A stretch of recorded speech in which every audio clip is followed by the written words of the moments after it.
In the first century, the Christian church was not an established institution.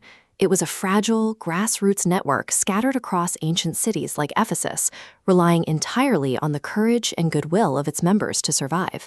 To protect this vulnerable community, the Apostle John penned a short, urgent message, known today as the Book of 3 John. Right at the beginning of the letter, John highlights his primary joy. He is not satisfied that these believers simply know the correct theology. He rejoices specifically because they are actively walking in the truth. In the ancient Roman world, abstract beliefs could not sustain a movement. If a theological concept was going to endure, it required physical action, financial sacrifice, and genuine personal risk. John directs this letter to a man named Gaius.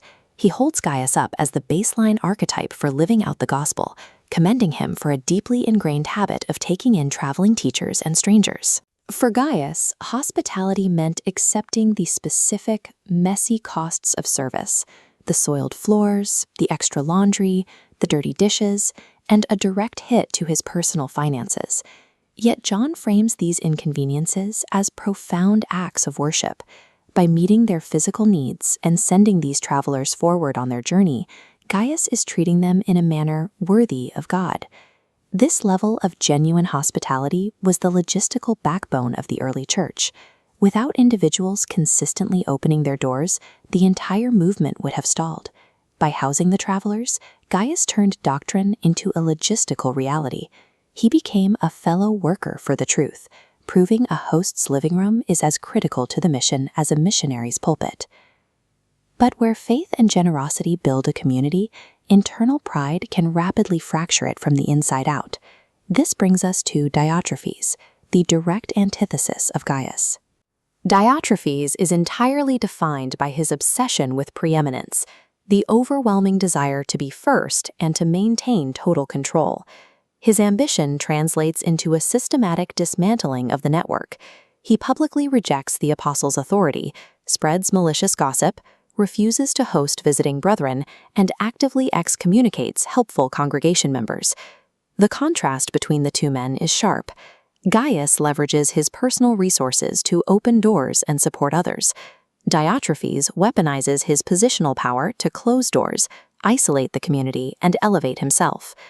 This ancient power struggle asks a highly relevant question about how these historical behaviors map directly onto the modern church landscape. By demanding total authority, Diotrephes completely disqualifies himself from actual spiritual leadership.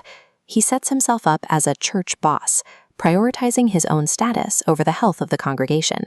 These two models function as opposites.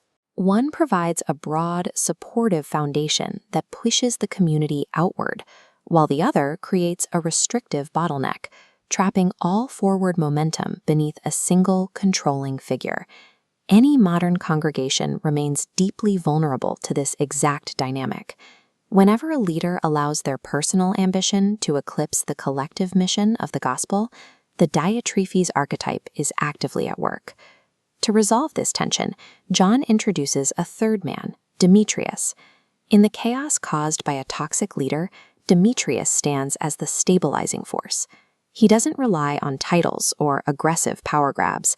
His defining credential is a solid, verifiable track record. He possesses a good testimony backed up by everyone in the community and by the truth itself. Looking at these examples, John delivers an urgent, simplified command to his readers. Do not imitate what is evil, but imitate what is good. Against the manipulative tactics of an insecure, controlling leader, a consistent and proven lifestyle of integrity is the ultimate defense. John concludes the letter by stepping back from his ink and papyrus, noting his desire to stop writing and address these issues face to face. 3 John acts as a three-way mirror, presenting 3 distinct paths for community interaction. Are you a Gaius, generously opening your life to others? A Demetrius, quietly holding the line? Or a Diotrephes, constantly demanding control and treating people as objects?